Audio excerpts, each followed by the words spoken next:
সারা বিশ্ব যখন নতুন বছরকে স্বাগত জানাতে তৈরি হবে, তখনই মহাকাশে নিজস্ব স্পেস স্টেশন নির্মাণের জটিল পরীক্ষায় অবতীর্ণ হয়েছে ইসরো।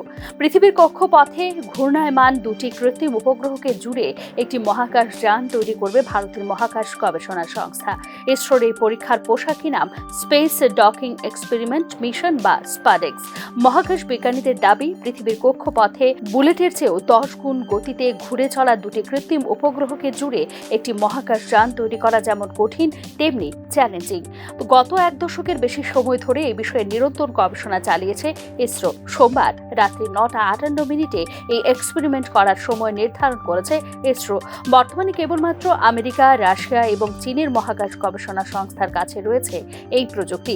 মহাকাশ স্টেশন তৈরির ক্ষেত্রে এই প্রযুক্তি অত্যাবশ্যক। ইসরো যে ইতিমধ্যেই সেই লক্ষ্যে পা বাড়াতে শুরু করেছে তা বলাই বাহুল্য। মহাশূন্যে তীব্র গতিতে ঘূর্ণায়মান দুটি বস্তুকে কাছাকাছি এনে জুড়ে দেওয়াকেই বিজ্ঞানের পরিভাষায় বলা হয় ডকিং। ফের ওই দুই উপগ্রহকে আলাদা করাকে বলা হয় আনডকিং। ভারত নিজস্ব ডকিং প্রযুক্তি তৈরি করতে সক্ষম হয়েছে। এ ধরনের জটিল এবং সূক্ষ্ম প্রযুক্তি কখনোই কোনো দেশ হস্তান্তর করে না। এটা সত্যি গর্বের। ইতিমধ্যেই এই ডকিং প্রযুক্তির শর্ত নিয়েছে ইসরো বলে জানিয়েছে ইসরোর চেয়ারম্যান এস সোমনাথ। শুনতে এটা বেশ সহজ বলে মনে হচ্ছে, কিন্তু ডকিং হলো একটা অত্যন্ত জটিল প্রক্রিয়া। পদার্থবিদ্যার বহু হিসাব নিকাশ মাথায় রাখতে হয়েছে। ওই সময়ে দুটি উপগ্রহকে একই কক্ষপথে থাকতে হয়। জুড়ে যাওয়ার পর তারা যেন রাস্তা হারিয়ে না ফেলে, সেদিকেও সতর্ক দৃষ্টি রাখবো আমরা বলে জানিয়েছে ইসরোর চেয়ারম্যান এস সোমনাথ। পরবর্তী চন্দ্রযান 4 মিশনেও ব্যাপকভাবে ব্যবহৃত হবে এই ডকিং প্রযুক্তি। আগামী দিনে চাঁদে নভোচারী পাঠানোর পরিকল্পনা রয়েছে ইসরোর। মহাকাশযান নিয়ে পৃথিবীর উপগ্রহে নামাতে প্রয়োজন হবে এই ডকিং প্রযুক্তির। মহাশূন্যে আধিপত্য বিস্তারের উচ্চাকাঙ্ক্ষা রয়েছে ভারতের। আমেরিকার নাসা, রাশিয়ার রসকসমস এবং চীনের সিএনএস এর মতো গবেষণা সংস্থাগুলির সঙ্গে সমানে সমানে টক্কর দিচ্ছে ইসরো। গত শতাব্দীর 90-এর দশকের শেষ দিকে 5টি দেশ মিলে তৈরি করে প্রথম মহাকাশ স্টেশন।